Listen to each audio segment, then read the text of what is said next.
In this video, I will show you how to clean your projector's filter.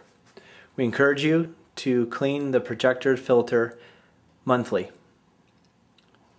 This is a Hitachi projector, ceiling mounted.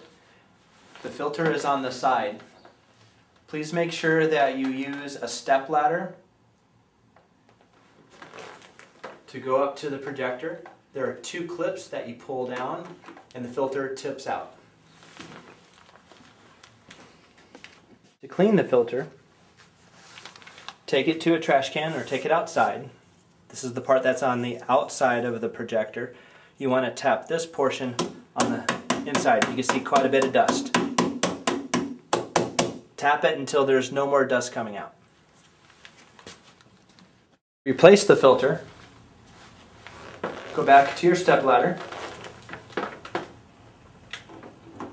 Put the bottom of the filter in first and then click into place.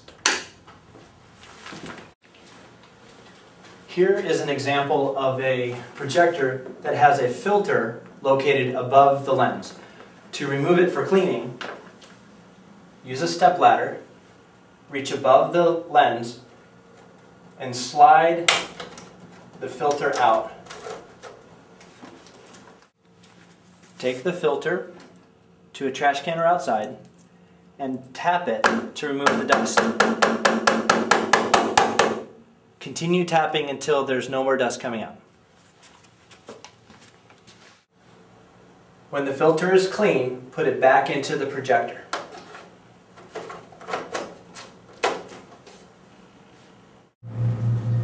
After cleaning your filter, you need to reset the filter timer on your projector.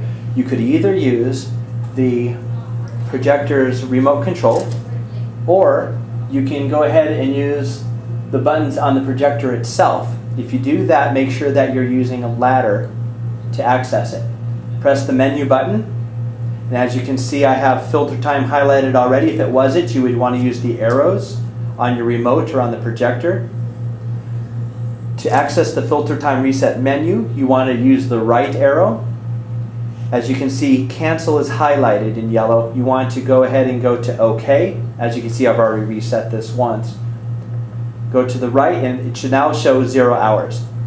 To have this menu disappear, you can either wait and it will go away, or if you don't want to wait, you can use the down arrow and then the left arrow, and now it's gone.